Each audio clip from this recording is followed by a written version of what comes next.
So that moment happened really organically, and we let it play out in real time in the movie in the same way it played out in real life. When she said that, that most of what the police do is legal, I was stopped in my tracks. And when you hear me say, we didn't add any more time to that pause, that literally was the first thing that came out of my mouth after she said that. And at that moment, we also let the curtain of the facade of the interview fall, right? So she's fixing her lipstick. She's drinking water. She looks uncomfortable. Mm-hmm. She's looking at me, look at her, trying to figure this out. Mm-hmm. And, when I get to this thing, it's the first thing that came to mind. Like, I want to ask about this weed, because who are you talking about?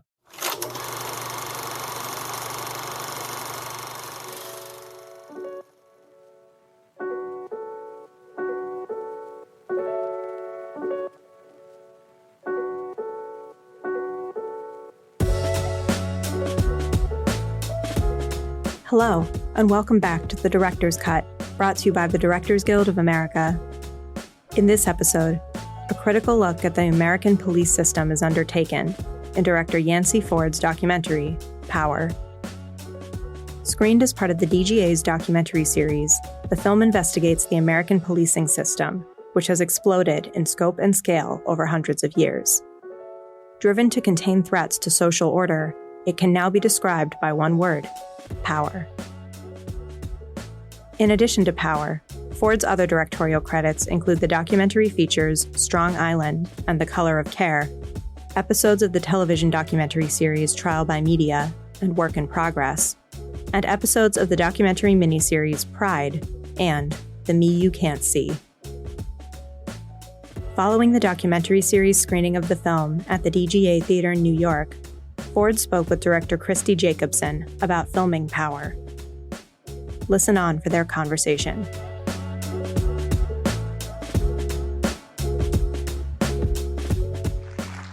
I would just like to, I was going to say, it's hard to applaud at the end of a film like this. Yeah. I don't know if maybe we should just take some breaths together.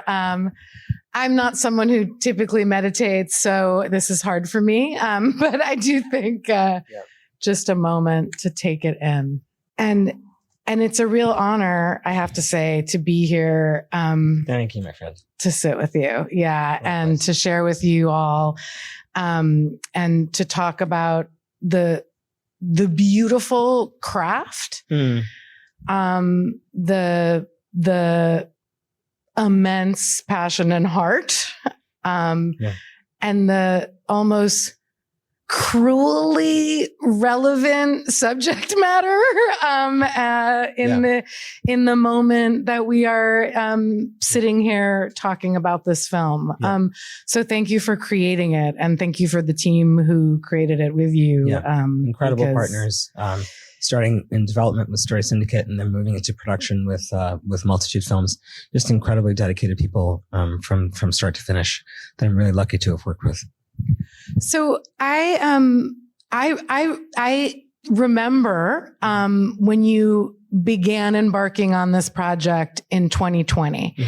And I think it would be really valuable, while it's also not the most original question, to share with us a little bit about what kind of incited you to want to make this film in that moment. And of course, we're in a different, equally terrifying intense moment. Equally terrifying. So it's 2020. We've moved my mother-in-law in with us to keep her safe during the pandemic. George Floyd is murdered, and the country erupts, the world really, in protest, over his killing. And I see a response from police that feels really different than other responses. That feels like, especially in New York, but around the country, the police response to the acts of civil disobedience, protesting George Floyd's murder, felt unrestrained. It felt exceptionally violent. And it got me asking in a way that was different than the times I'd asked before, is this what police are for? And that really simple question, you sort of opened up a much broader inquiry that, became the thing that is this film. Starting just at that point and then, bringing on Net Sonnet and Vanessa Maruskin, who work with me sort of really on a day-to-day basis and working with Story Syndicate as well to come up with, this thing that we then presented to Netflix. And, they greenlit this project.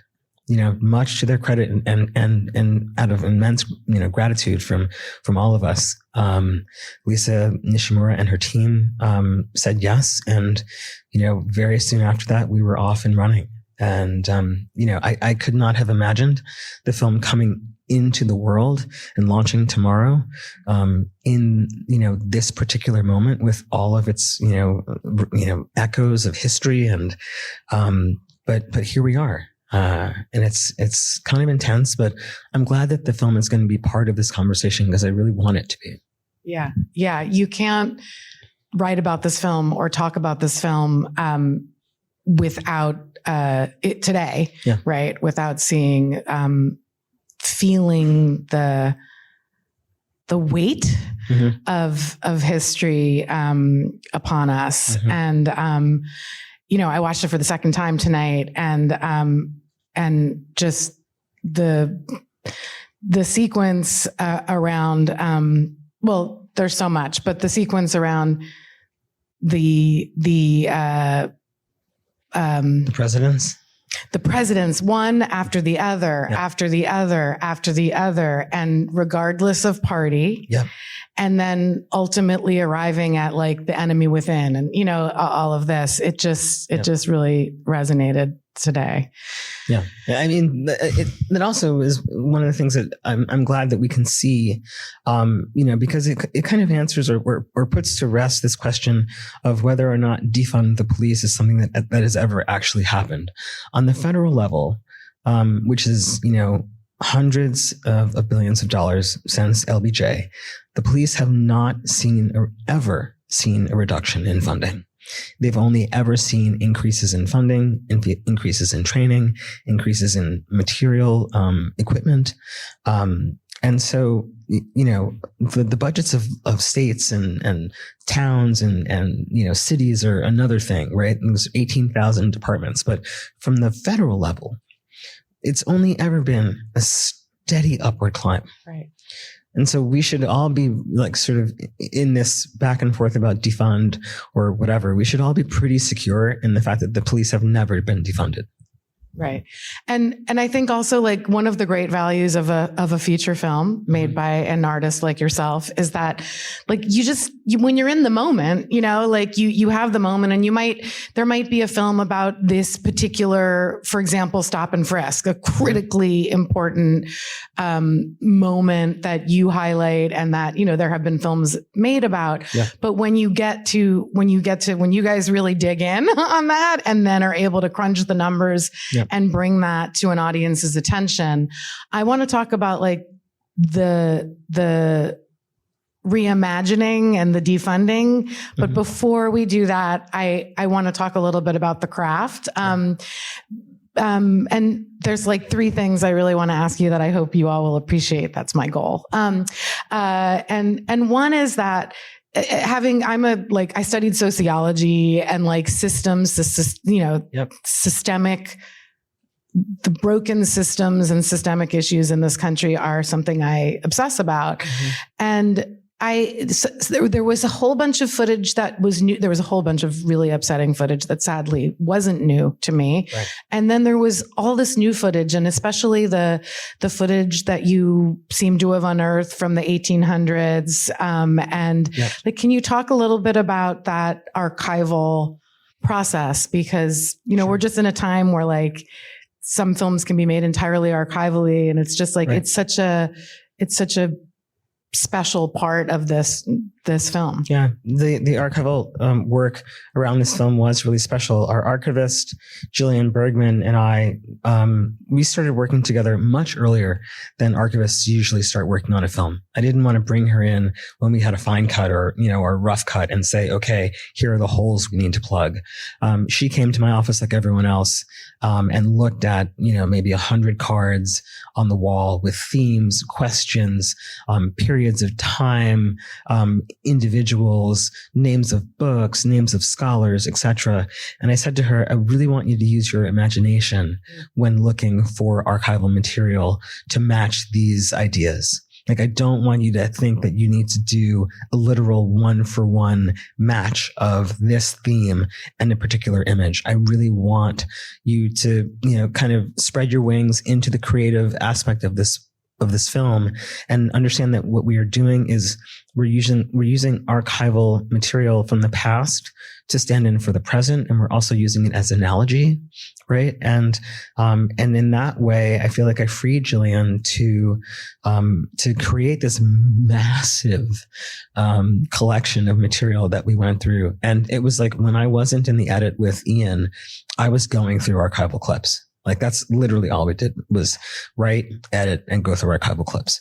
And it was just, it's the most rewarding thing to have followed my instincts and brought her into the process earlier, brought her into the process in a particular way, and then to see her, flourish and produce such incredible results. I mean, the footage of Indigenous Americans and that, that the scene of the man being made to kiss the flag is just, it says so much about, the removal of Indigenous people from their land by American troops in the 1800s, much more than any expert could have possibly explained with that kind of emotional impact. And it's moments like that in the film that really are a thrill for me, because it kind of proved my idea that nobody was really against, but people were like, really? Like this, we have the budget for this? And I was like, no, we'll make it work. It'll be fine. But it worked and it paid off. It really worked. And I think also what you described is giving it Jillian. Yep. The creative space, that I think, again, speaking today in an environment in which we don't often have that creative space and freedom, to do that, to kind of like to herself be creative, yes, and not prescriptive. Yes. Exactly. So that you really see that. I think another thing, it's like, it's every person who is in this film, yourself included, but on screen, it's like they were meant to be in this film. It just, maybe if you could just talk a little bit either about the casting process, sure, and how, and also maybe the interview process, and include a little bit about the cinematography there. There might be some cinematographers here. Yeah. And I'm going to round it out for you. And also I think that probably very few people can be interviewing you and not talk about Charlie Adams, yes, right? Yes. Like, he's just, I don't know when I'm going to stop thinking about him. Mm-hmm. Yeah. So the casting process was really simple. We spent 6 months looking up every person who's ever done writing or scholarship or teaching or, opinion pieces or think pieces about the history of policing, read all of their work and identified a short list of people who felt to us like they were the right experts for this film because they also came from communities that were impacted by policing. Like, one of the things I really wanted to do with this film was challenge the notion of who is the traditional expert in documentary. And so all of these folks, not all of them, but a majority of them are people of color. They're almost universally teachers, with the exception of Wes Lowry, who's a journalist and a Pulitzer Prize winning journalist. And they in the interview process, and I write my own interview questions, right? Like everybody contributed to them, and I was really happy for that contribution. But at the end of the day, I would go through all of the questions and I would decide what I would ask, and the arc of the interview questions, the whole thing had to have an architecture in the interview questions, or else you have nothing to work with, right? Because you can't just go all over the map. So in a 3-hour interview, the first thing I would do is say to people, you need to imagine that I am your worst student. Like, I'm the kid who's been coming to class all semester, not paying attention, I haven't done a single assignment, and suddenly I've shown up and I need to know what's going on. So that's how I want you to talk to me. Like, please don't assume that I know the definition of colonialism. Please don't assume that I know, what settler colonialism is. Like, please don't use words that I don't actually know the meaning of, because you can use it and I think pilgrims, but I actually can't explain colonialism. And so I need you to explain it to me. And so that was really how we got, through these interviews, and everybody had the same first 25 questions, and then, different questions based on their, particular area of expertise, and if they were, former police or current police. And with the cinematography, Julia Liu is really amazing. I'm becoming less and less interested in the background.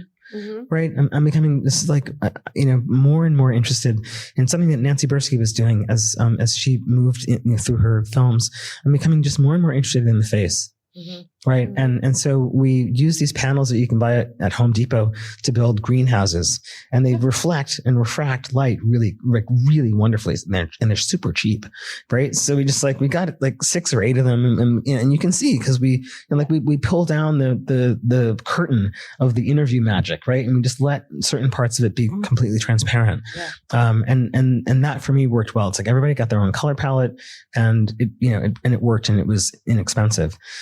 Charlie Adams. We came to Charlie because Netsonet Naguse, one of our producers, is from Minneapolis, and she did a lot of researching, asking different people about who was doing what in the city, especially post George Floyd. And we came upon Charlie Adams, that he might have been quoted in an article somewhere, but he was really working with the officers in his precinct to teach them about complicity. He'd taken them to the Holocaust Museum to learn about the role of police in the work of the Nazi regime and the Holocaust. He took them to the Legacy Museum in Montgomery, Alabama, to learn about the role of police and their complicity during Jim Crow and lynchings that swept the South and other parts of the country. And he really was interested in having us see what he was trying to do with the community. Right, both with his officers, but also with the community. And we sit in on one of those community meetings. And the ride along with Charlie was really amazing, because he's from the community where he's the inspector. Mm-hmm. He's from the North Side, and he could be anywhere in Minneapolis. He could be at headquarters, but instead he's in charge of the police precinct that patrols the community where he grew up, and it's because he's never lost that connection to the community, and because he legitimately wants the community to be safe. And the thing about Charlie that's so difficult to see is that he has such good intention. And the intention that he brings to his work is ultimately hemmed in by the power of the institution. Yeah. Right. And so when he talks about, getting kids, who are carjackers and, before they kill someone or before they themselves are killed, the only option that the system that he's in, the only option that is offered to him is the county homeschool. Mm-hmm. Right. And Jason is saying, what about the interventions that the white kids in Edina get? Why can't we get them on a phone call with a judge? And Charlie has no answer to that. Mm-hmm. Because that's not the way the system is set up to work in Minneapolis. Yeah. It's set up to put these kids in essentially a pre-incarceration environment. Yeah. So I just feel like we got really lucky with the folks that agreed to participate in the film. And I'm so grateful to them that they gave so much. I mean, when you ask people to sit for a 3-hour interview, they're like, why do we need to talk for 3 hours? And I'm like, no, you don't understand. It's going to be fine. Really. I'm funny. There's a whole, thing to it. There's a beginning, middle, and an end. We'll track the whole thing. I promise it'll be painless. And then at the end of it, when it's painless, you're like, oh, that wasn't so bad. And I'm like, see. And then I got 3 hours of footage, and we go from there. Yeah. No, I mean, I love learning about the process. One more craft question, and then another question, then we'll open it up. But so that it's just so fun learning about that, because it's not fun watching the film, and having made some films myself that are equally unfun to watch. But somehow we share something fun about us. Yeah. And so it's fun to have fun talking about films that are not fun. Yeah. But anyway, so the edit, I imagine, was equally both fun and not fun. So you arrive here. I mean, we go on a journey that is seamless and organic. And there's these chapters that make so much sense. Yeah. And there's a provocation at the beginning, and it can't always have been that way. Yeah. Can you share a little bit about the process? Sure. So, working with these disparate parts, right? Working with these traditionally shot interviews, right? Working with this incredible archival, dictionary, encyclopedia, whatever you want to call it. It was a hard drive full of archival images. Required and constructing the architecture of meaning, right? Which is a phrase that I borrow from our editor Ian Olds really freely, and I only sort of know what he means when he says architecture of meaning, right? But Ian and I built the architecture of meaning over the course of the film by a process of experimentation. Right? We tried things, they failed. We tried other things, they worked. We tried to make the difficult decisions as they came up, as opposed to pushing them off into the future. We never had like a 2-hour rough cut. Our rough cut, I think our first rough cut was like 100 minutes. And we really were determined to figure out how to make all of these sort of like watch parts work together. Mm-hmm. And the thing that unfortunately became clear when we decided on these kind of tent pole moments in the movie that would be like these chapter breaks, right? Mm-hmm. Loved that we got to work with this graphic design company called Past Curfew. Mm-hmm. They did an incredible job. But we also realized that the chapter breaks were not enough without some kind of transition. Right. There needed to be some kind of essayistic voice in the film that would ask the questions that were right under the surface sometimes, but that needed to be articulated. And that's where my voice came in. Mm-hmm. And we started it at the top. And I'll be perfectly honest with you. We didn't have a film that had a cold open at first. Mm. Right. But a cold open is something that Netflix needs you to have. Mm. It's just, you watch every documentary on Netflix, you got to have a cold open. Mm-hmm. Right. We had a consulting editor come on, and the first thing she said was just like, listen, this is the losing battle. You need a cold open. Right. So cut one that you like. Right. Right. Don't stop fighting it and just do it. Right. And so we stopped fighting it and we did it. And that's where my voice came in. That was the first time we used my voice in the film. And then we made the mistake, from my perspective, of showing that rough cut to people. And everyone, including our partners at Netflix, said, we need more Yance. Right. And I was like, God damn it. Right. That was exactly the thing I was trying to avoid. But it is like the right balance. Like, I do think it could have run amok and be like, that was like a lot of Yance, but it wasn't. Right. It was really, I felt like, now that we know the inception of it, right? That's. We really wanted to be as disciplined about the use of my voice as we were disciplined about the way in which our archival material would work in the film. As we were, as disciplined, as we were about how much violence we showed in the film, right? Like, we made conscious decisions about how much of the George Floyd video, how much of the young woman being tased in the car. There are all sorts of examples. Like, we blurred out people being shot and killed in the film deliberately because, we don't want to traumatize an audience. We're asking you to do a heavy lift here with this movie. We don't want to traumatize you along the way. And I think that just the discipline that was involved in making those decisions carried over into how much narration or this voice voice and this questioning voice we decided to put in the film. And I'm really happy with the balance of it. Yeah. I mean, I felt like I would describe it more of like a provocation and a voice than a narration. Yeah. And I appreciated that a lot. Also, on the provocation note, during the, I mean, you hear your voice, of course, sometimes during interviews as can be just necessary.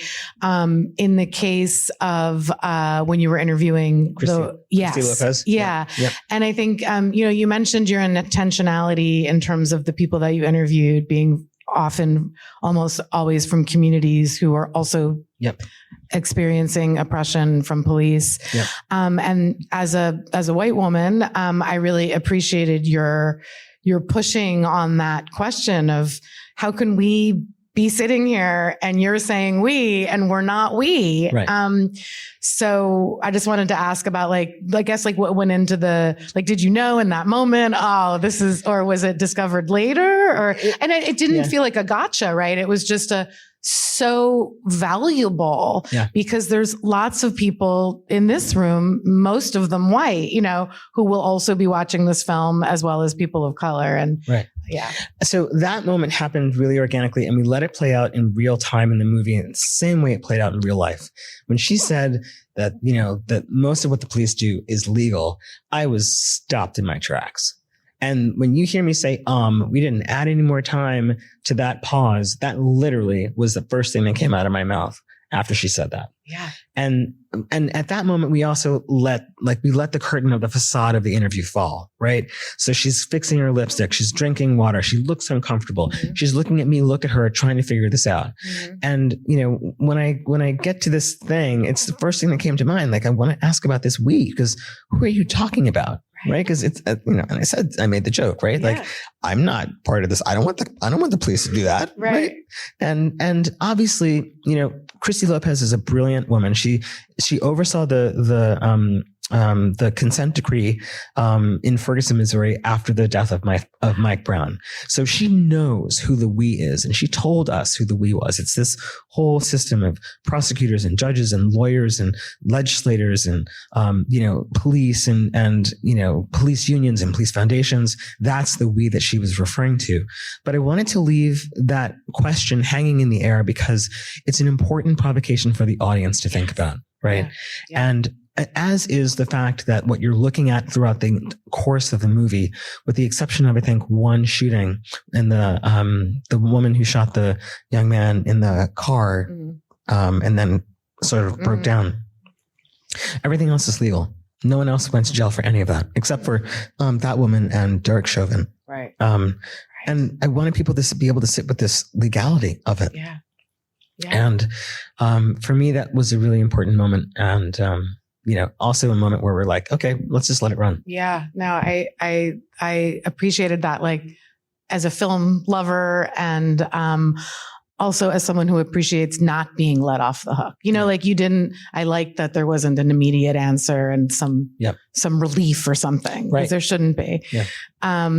So are there questions in the audience? Thank you. Thank you so much for that. Really. Thank you. Thank you. I just want to repeat for the listeners of this audio at some point that this man has great gratitude towards our director and is in his third year of membership at the DGA. I wonder if you can talk about the weird contradictions in class. Sure. So the really interesting thing about police is that they actually don't think of themselves as a unionized, employee, police force, right? They use the word association. They don't use the word union. They think of themselves as a special class of civil servant. Mm-hmm. And that, especially like if you live in New York, you know how powerful the Police Benevolent Association is here.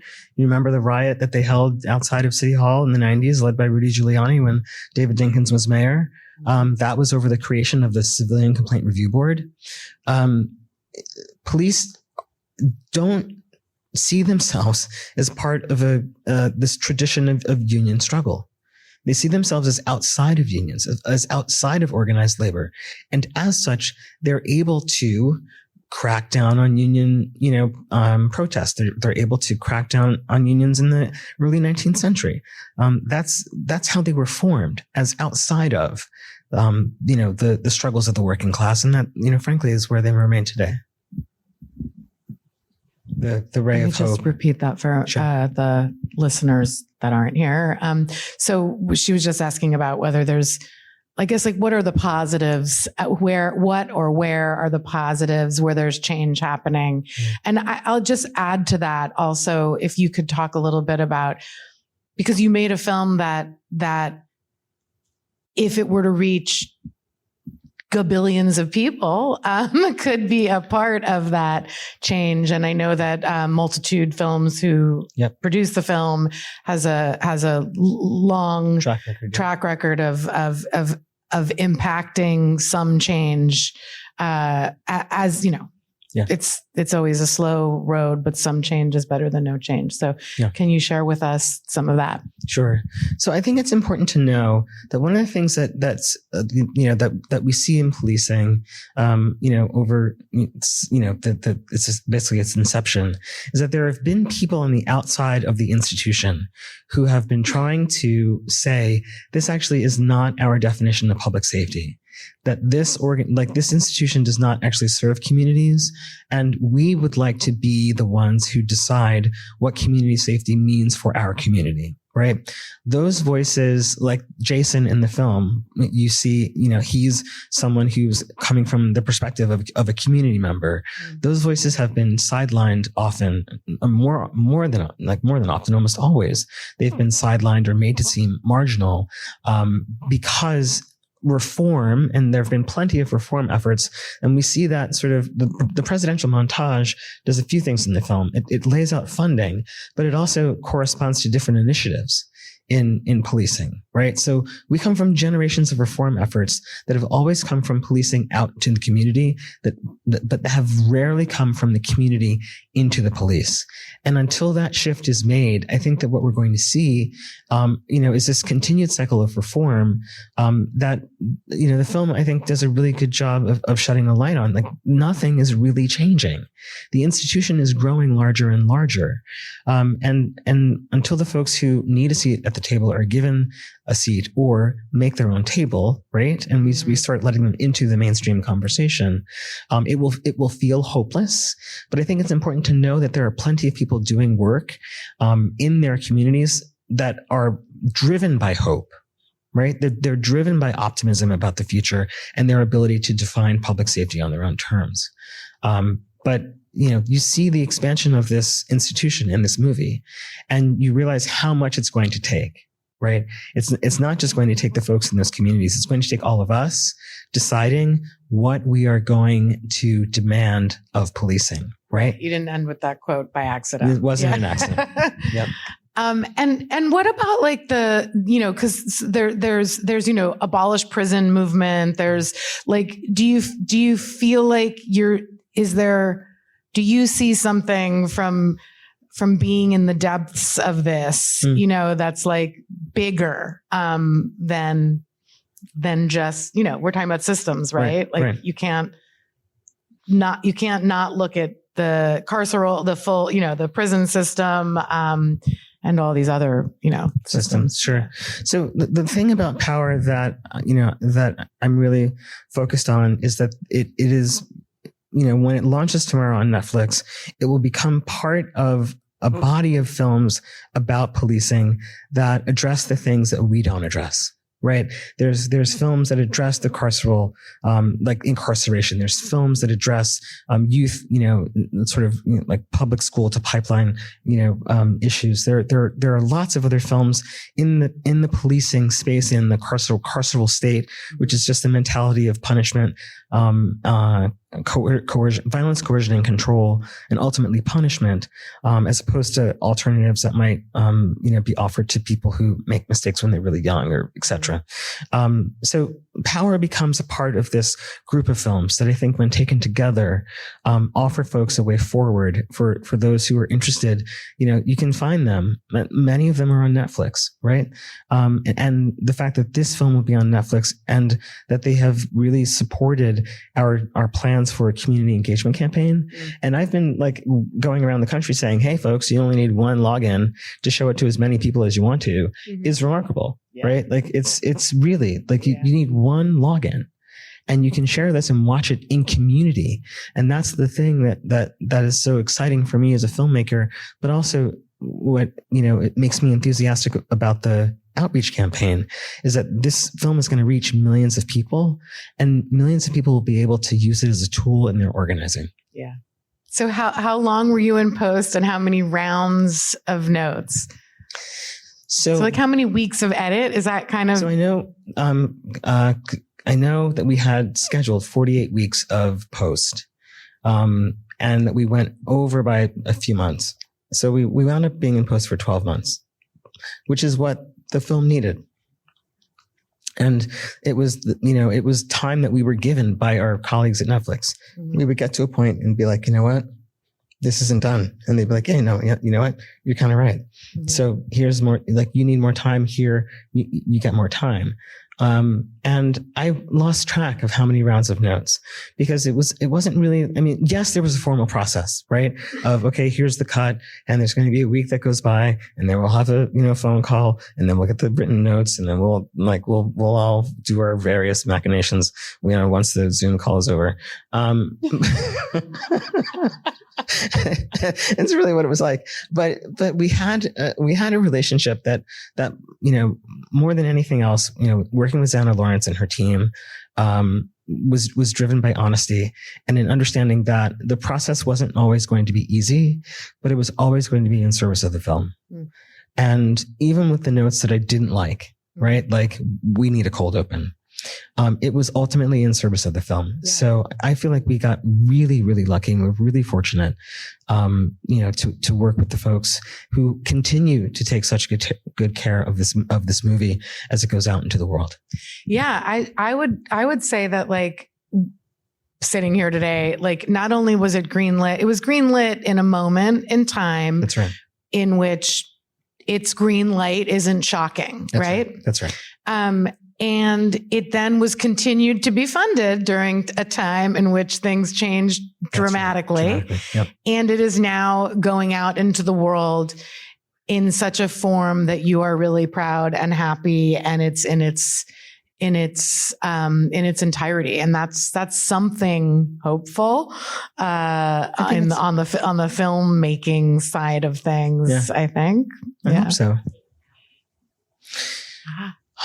What was the most difficult to take out? That's fascinating. I have to be honest with you. At this moment, I can't think of anything.